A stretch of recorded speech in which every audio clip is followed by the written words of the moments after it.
सिरीपुरम गांव के बाहर हरे भरे पेड़ों के बीच सिरीपुरम हाईवे ढाबा ग्राहकों से खचाखच भरा हुआ है। ये ढाबा अपनी स्पेशल चिकन बिरयानी और मटन करी के लिए बहुत मशहूर है। ट्रक ड्राइवर और मुसाफिर खाना खा रहे हैं। शंभू काका एक बड़े पतीले में करछी घुमाते हुए गाना गा रहे हैं। यशोदा माई गल्ले में चिल्लर गिन रही है। सूरी एक टेबल के पास एक ट्रक ड्राइवर द्वारा छोड़ी गई प्लेट को अपने मैग्नीफाइंग ग्लास से गौर से देख रहा है।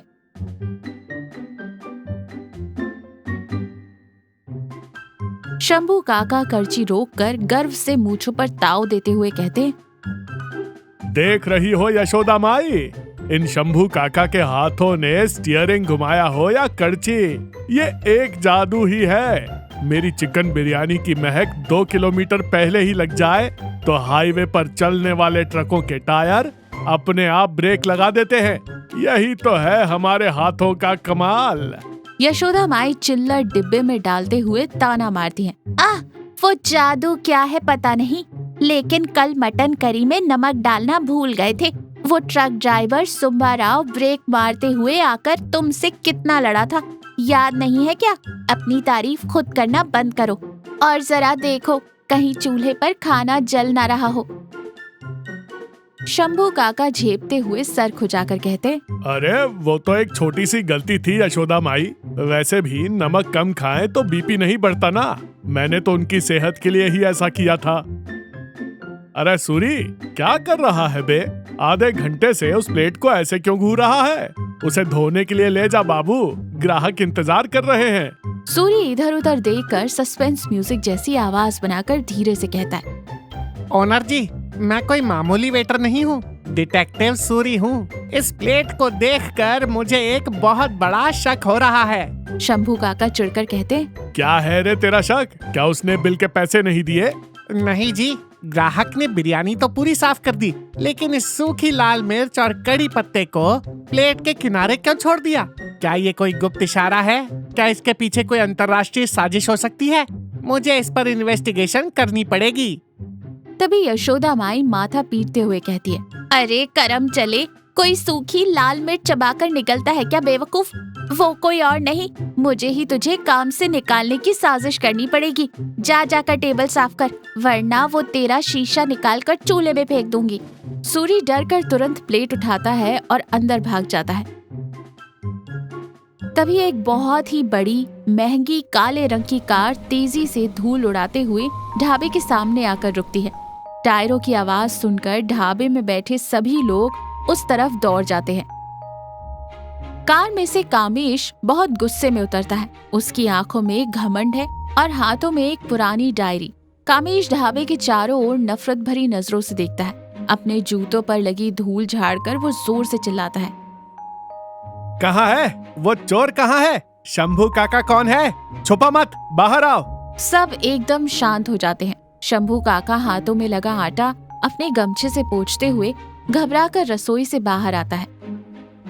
सूरी तुरंत एक पुरानी झाड़ू उठाकर डिटेक्टिव के पोज में शंभू काका के पीछे खड़ा हो जाता है। शंभू काका शांत स्वर में हाथ बांध कर खड़े हैं। मैं ही हूँ बाबू, शंभू काका। क्या हुआ? इस तरह सबके सामने क्यों चिल्ला रहे हैं? क्या खाने में कोई कंकड़ आ गया? आप तो अभी अभी आए हैं ना? कामेश गुस्से में आगे आकर कहता है, खाने में कंकड़ नहीं, तुम्हारी नीयत में खोट है। मेरा नाम कामेश है। मैं शहर के बड़े बड़े होटल चलाता हूँ। ये ढाबा, ये सिरीपुरम स्पेशल नाम और इस खाने का स्वाद, ये सब तुम्हारा नहीं है। तुम एक पक्के चोर हो शंभू काका। यशोदा माई गुस्से में बाहर आती है। ए भाई, जबान संभाल कर बात कर। कार में बैठकर आ गए तो मुंह में जो आएगा वो बकोगे क्या? मेरे पति लोगों का पेट भरने वाले अन्नदाता हैं। 10 रुपए कम ले लेंगे, लेकिन कभी दूसरों के हक का पैसा नहीं मारेंगे। क्या चुराया है इन्होंने तुम्हारी कार के टायर? कामेश यशोदा माई की तरफ गुस्से में देखकर कहता है, टायर नहीं, रेसिपी सुनो। मेरे दादाजी राघवैया जी 20 साल पहले गुजर गए थे। उनके हाथों के खाने का स्वाद बहुत ही अद्भुत था। वो अपनी सारी सीक्रेट रेसिपी अपनी ही हैंडराइटिंग में एक डायरी में लिखते थे। लेकिन उनके गुजरने के बाद उस डायरी के आधे पन्ने गायब हो गए। इतने सालों बाद तुम्हारे ढाबे के खाने के बारे में सुनकर मैंने अपने आदमियों को भेजकर टेस्ट करवाया, तब पता चला वो पन्ने तुमने चुराए हैं शंभू काका। मेरे दादाजी की रेसिपी से ही तुमने ये ढाबा खोला और करोड़ों कमा रहे हो। सूरी मैग्नीफाइंग ग्लास से कामेश के चेहरे और जूतों को देखता है और फिर कहता है, ओनर जी, ये कोई बड़ा शातिर खिलाड़ी लग रहा है। दादाजी बोल रहा है, किताब बोल रहा है। इसकी बातें सुनकर मुझे कुछ गड़बड़ लग रही है। मैं अपने स्टाइल में इसकी इंटेरोगेशन करता हूँ। आप थोड़ा साइड हटिए। ए कामेश, सच सच बता, तू कौन से ग्रह से आया है? शंभू काका सूरी के सिर पर एक मारते हैं और उसे पीछे धकेल देते हैं। फिर कामेश की तरफ हैरानी और एक तरफ से सम्मान से देखते हुए कहते हैं, तुम राघवैया जी के पोते हो बाबू। किसी ने बताया था कि तुम शहर में रहते हो। क्या तुम वही छोटे बाबू हो? कामेश चिढ़कर कहता है, हाँ, नाटक मत करो शंभू काका, मुझे सेंटिमेंटल डायलॉग मत सुनाओ। आज मुझे वो रेसिपी के पन्ने वापस दे दो, वरना मैं अपने वकीलों के साथ आकर यहाँ बड़ा टेंट लगाऊंगा, तुम्हारी पोल खोल दूंगा और इस ढाबे पर ताला लगवा दूंगा, कोर्ट में घसीटूंगा। ये मेरी आखिरी चेतावनी है। शंभू काका के चेहरे पर गुस्सा नहीं बल्कि एक दर्द और पुरानी यादों से जुड़ा सम्मान दिखाई देता है। शंभू काका धीरे से मुस्कुराते हैं। यशोदा माई शंभू काका को हैरानी से देखती हैं। यशोदा माई, अंदर जाकर 2 कुर्सियां लेकर आओ। कामेश बाबू, ढाबों पर ताले लगवाना, कोर्ट कचहरी के चक्कर काटना, यह सब हमें क्यों करना? तुम्हें इस डायरी के पीछे का असली राज नहीं पता। तुम्हारे दादाजी मेरे लिए भगवान के समान थे। मैं उनकी कोई चीज क्यों चुराऊंगा? यहाँ कुर्सी पर बैठो, 20 साल पहले का सच बताता हूँ, सुनो। तभी कहानी 20 साल पहले पहुंच जाती है। बिजली कड़कने की आवाज और भारी बारिश हो रही है। उस अंधेरी रात में जवान शंभू काका अपना एक पुराना ट्रक धीरे धीरे चलाते हुए आ रहे हैं। सड़क के किनारे एक पुराने पुल के नीचे एक छोटा खाने का ठेला है। ठेले पर एक छोटी सी केरोसिन की लालटेन जल रही है। ठेले के पास 65 साल का एक बुजुर्ग राघवैया तेज बुखार से तप रहा है और ठंड से कांपता हुआ नीचे कीचड़ में गिरा पड़ा है। शंभू काका तुरंत ट्रक में ब्रेक लगाता है, दौड़कर राघवैया के पास जाता है और उसे उठाकर अपना गमछा उसे उड़ाता है। शंभू काका परेशान होकर कहते, बाबूजी, क्या हुआ? इस बारिश में, इस ठंड में तुम्हारी ये क्या हालत है? तुम्हारा कोई नहीं है क्या? ये ठेला यहाँ क्यों है? राघवैया कांपते और खांसते हुए कहते, मेरा बेटा और बहू शहर चले गए बेटा। मेरे पोते और मेरी सारी जायदाद को लेकर वो मुझे यहाँ अकेला छोड़ गए। मुझे खाना बनाना बहुत पसंद है। हाईवे से गुजरने वाले भूखे मुसाफिरों को इस ठेले से खाना खिलाकर ही मैं अपनी बची हुई जिंदगी काट रहा हूँ। लेकिन आज बुखार की वजह से मैं एक कड़छी भी नहीं पकड़ पा रहा हूँ। अगर कोई मुसाफिर आया और उसे भूखा लौटना पड़ा तो मेरी जान निकल जाएगी। सामान सब रखा है, लेकिन मेरे हाथों में ताकत नहीं है बेटा, मुझसे नहीं हो पा रहा। जवान शंभू काका की आंखें भर आती हैं। उसे उस बुजुर्ग पर दया आती है। तुम परेशान मत हो बाबूजी, मैं सिर्फ एक ट्रक ड्राइवर ही नहीं हूँ, बचपन से खाना भी बहुत अच्छा बनाता हूँ। आज रात तुम्हारे इस ठेले का शेफ मैं हूँ। तुम वहाँ कुर्सी पर बैठकर आराम करो। अपनी रेसिपी में क्या क्या डालना है और कैसे डालना है सिर्फ मुझे बताते जाओ। मैं बिल्कुल तुम्हारे कहे अनुसार पकाऊंगा। राघवैया मुस्कुराते हुए अपनी जेब से बहुत संभाल कर रखी एक पुरानी डायरी निकालता है और शंभू काका को देता है। शंभू काका उस तूफानी बारिश में टेंट के नीचे खड़े होकर गैस का चूल्हा जलाता है। तेल गर्म होने की आवाज और छौंक की महक उस बारिश के मौसम में बहुत अद्भुत लगती है। जब शंभू काका खाना बना रहे थे तो उस महक से राघवैया के चेहरे पर एक असीम शांति और संतुष्टि आ जाती है। खाना पकाने के बाद शंभू काका खुद राघवैया को एक पत्ते पर खाना परोसता है। राघवैया खाना खाते हुए आंखों में आंसू लिए बोलते हैं, बेटा, मैंने अपनी इस डायरी में सिर्फ मसालों के नाम और नाप ही लिखे थे, लेकिन तुमने इस खाने में अपने प्यार और अपनेपन का मसाला भी मिला दिया। मेरे पोते ने मेरी जायदाद ले ली, लेकिन मेरी असली विरासत तो मेरी ये पकाने की कला है। मुझे लगता है कि इस कला के सही वारिस तुम ही हो बेटा। इस डायरी के आधे पन्ने तुम रख लो, आधे मैं रख लेता हूँ। शंभू काका, कभी मौका मिले तो इस हाईवे पर अपना खुद का एक ढाबा जरूर खोलना। भगवान की कृपा से तुम्हें कभी पीछे मुड़कर नहीं देखना पड़ेगा। मेरा आशीर्वाद हमेशा तुम्हारे साथ रहेगा। राघवैया अपने हाथों से डायरी को बीच से फाड़ते और आधे पन्ने शंभू काका के हाथों में रख देते। फ्लैशबैक खत्म होता है और आज का दृश्य वापस लौटता है। कामेश ये कहानी सुनने के बाद भी बिल्कुल नहीं पिघलता। उसमें अभी भी अपना घमंड ही नजर आ रहा था। वो व्यंग और मुस्कुराहट के साथ कहता है, वाह, क्या बढ़िया मनगढ़ंत कहानी बुनी है शंभू काका, एकदम फिल्मी स्टोरी। मेरे दादाजी ने तुम्हें वो डायरी तोहफे में दे दी। मैं ये सब बकवास नहीं मानता। कोई भी इंसान अपनी सीक्रेट रेसिपी सड़क पर मिले किसी अनजान आदमी को कैसे दे सकता है?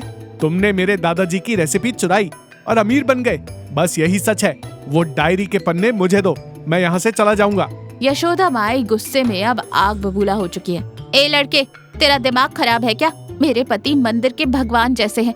उन्होंने दिल खोलकर इतना बड़ा सच बताया और तू उसे मनगढ़ंत कहानी कह रहा है। तेरे दादाजी की सारी मेहनत की कमाई तो तूने शहर में उन 5 स्टार होटल्स में उड़ा दी और अब इस गरीब के ढाबे पर नजर गड़ाए बैठा है। शंभू काका यशोदा माई को शांत करते हुए कहते हैं, शांत हो जाओ यशोदा माई, गुस्सा मत करो। कामेश बाबू, स्वाद कागजों पर लिखी रेसिपी से नहीं आता, वो पकाने वाले के हाथों और उसकी नीयत में होता है। तुम्हें अभी भी मुझ पर चोर होने का शक है ना? तुम्हें यकीन नहीं हो रहा कि तुम्हारे दादाजी ने मुझे वो पन्ने खुशी से दिए थे? तो ठीक है, कोर्ट और वकीलों की कोई जरूरत नहीं है, हम यही फैसला कर लेते हैं। मेरी एक शर्त है। शर्त? कैसी शर्त? मेरे साथ? हाँ, आज रात मैं अपने इस ढाबे में तुम्हारे लिए, तुम्हारे ड्राइवर के लिए और यहाँ मौजूद सभी ग्राहकों के लिए खुद अपने हाथ से एक बड़ी दावत बनाऊंगा। तुम वो खाना खाना। अगर उस खाने में तुम्हें सिर्फ डायरी में लिखे मसालों का स्वाद लगे तो मैं आज ही अपने ढाबे की चाबियां और उस डायरी के पन्ने तुम्हारे हवाले कर दूंगा। लेकिन अगर उस खाने को चखकर तुम्हें तुम्हारे दादाजी की याद आ जाए, उस पुराने प्यार की गर्माहट और एक पिता का प्यार महसूस हो, तो तुम्हें अपनी गलती माननी होगी और सच्चे दिल से मुझसे माफी मांगकर यहाँ से जाना होगा। मंजूर है? कामेश अहंकार और अति आत्मविश्वास के साथ कहता है, डन, एग्रीमेंट। मैंने शहर और विदेशों के बड़े बड़े होटलों में तरह तरह का खाना खाया है। तुम्हारे इस गांव के खाने से मुझे कोई फर्क नहीं पड़ने वाला। मुझे तुम्हारी चुनौती मंजूर है। सूरी तुरंत रसोई में भागता है और बड़े बड़े पतीले और करछी बाहर निकाल लाता है। सूरी उत्साह से चिल्लाते हुए कहता है, चैलेंज, खिलाड़ी कामेश को चैलेंज। आज हमारे ओनर जी के हाथों का खाना इस खिलाड़ी का घमंड चकनाचूर कर देगा। यशोदा माई जी, लकड़ियां लाइए, सूखी लाल मिर्च लाइए, खाना बनाना शुरू करते हैं। इस केस की निगरानी मैं खुद करूंगा। शंभू काका बहुत ही श्रद्धा और भगवान का नाम लेते हुए खाना पकाना शुरू करते हैं। सब्जियां काटना, मांस धोना, घी में छौंक लगाना शुरू होता है। स्पेशल चिकन बिरयानी, महकती हुई मटन करी और आखिर में मुंह में पानी ला देने वाली मीठी खीर तैयार करते हैं। पूरा ढाबा और हाईवे का आसपास का इलाका एक अद्भुत सी खुशबू से भर जाता है। वो महक सूंघते ही कामेश को एक अनजानी सी तेज भूख लगने लगती है। रात का समय, ढाबे का माहौल बहुत ही खूबसूरत है। लालटेन जल रही है। ढाबे के बाहर सभी टेबलों को जोड़ दिया गया है। बहुत सारे ग्राहक बैठे हुए हैं, सब खाने का इंतजार कर रहे हैं। बीच में कामेश एक बड़ी कुर्सी पर घमंड से लेकिन अंदर ही अंदर भूखा बैठा है। शंभू काका, यशोदा माई और सूरी मिलकर सभी को हरे भरे केले के पत्तों पर खाना परोस रहे हैं। सूरी कामेश के पत्ते पर गर्मा गर्म चिकन बिरयानी और मटन करी परोसता है और आंख मारते हुए कहता है, ये लो खिलाड़ी बाबू, जरा ध्यान से। इसमें हमारे ओनर जी की मेहनत और प्यार भी मिला हुआ है। अगर तीखा लगे तो रोना मत। कामेश थोड़ा व्यंग से मुस्कुराता है। अपने दाएं हाथ से पहला निवाला चिकन बिरयानी और मटन करी मिलाकर मुंह में रखता है। धीरे धीरे चबाता है। अचानक उसके चेहरे से सारा घमंड गायब हो जाता है। उसके हाथ रुक जाते हैं और उसकी आंखें हैरानी से बड़ी हो जाती हैं। वो स्वाद उसे कहीं और ही ले जाता है। वो बिना कुछ बोले एक और निवाला मुंह में रखता है। अनजाने में ही उसे पता भी नहीं चलता कि उसकी आंखों से आंसू छलक पड़ते हैं। कामेश की आंखों के सामने एक दृश्य घूम जाता है जब वो 5 साल का छोटा बच्चा था। अपने पुराने खपरेल वाले घर के आंगन में उसके दादाजी राघवैया खुद अपने हाथों से उसे खाना खिला रहे थे। खा ले मेरे लाल, मेरा राजा बेटा। कहते हुए उनके उस प्यार की गर्माहट और उस मटन करी का स्वाद ठीक 20 साल बाद कामेश को आज इस ढाबे पर फिर से मिल गया था। कामेश रोते और कांपती हुई आवाज से हाथों में पकड़े निवाले को वैसे ही थामे हुए कहता है, ये सिर्फ खाना नहीं है शंभू काका जी, ये सिर्फ मसालों का कमाल नहीं है, ये तो मेरे दादाजी का प्यार है, उनके हाथों का निवाला है। मैं पैसों के नशे में, बिजनेस की भागदौड़ में इस असली स्वाद और उस प्यार को न जाने कब भूल गया था। इस खाने में मेरे दादाजी की आत्मा बसती है। अब मुझे समझ आया कि उन्होंने आपको ही क्यों चुना था। कामेश तुरंत अपनी कुर्सी से उठता है और आगे बढ़कर शंभू काका के पैर छूता है। ढाबे में खाना खा रहे सभी लोग अपने हाथ रोककर बहुत हैरानी से ये नजारा देखने लगते हैं। मुझे माफ कर दीजिए शंभू काका, मेरे अहंकार ने मेरी आंखों पर पट्टी बांध दी थी। आप चोर नहीं, मेरे लिए भगवान समान है।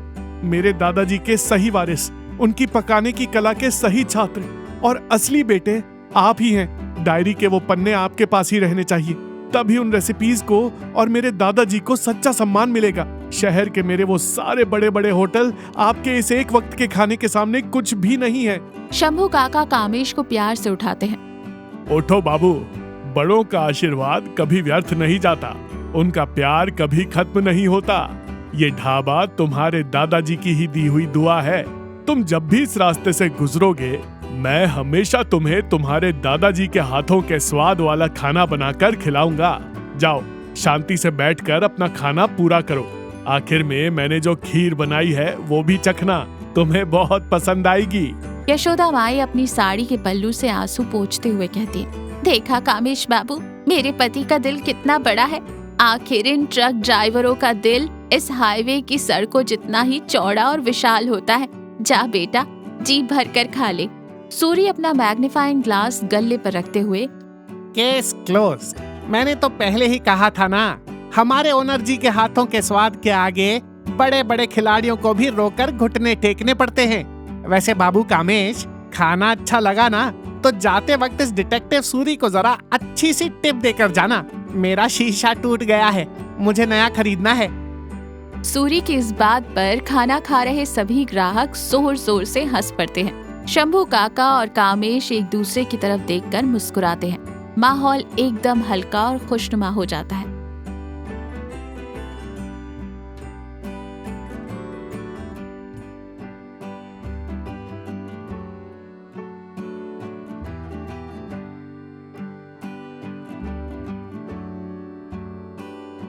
तो हमने इस कहानी से क्या सीखा? असली विरासत का मतलब सिर्फ बैंक बैलेंस या कागजों पर लिखी जायदाद को पाना नहीं होता। किसी के प्रति अपने निस्वार्थ प्यार को बांटना और उनकी कला या विद्या को पूरी ईमानदारी से आगे बढ़ाना ही सच्ची विरासत है। साथ ही इंसान जिंदगी में चाहे कितनी भी ऊंचाइयों पर पहुंच जाए, उसे अपनी जड़ों को और अपने बुजुर्गों के प्यार को कभी नहीं भूलना चाहिए।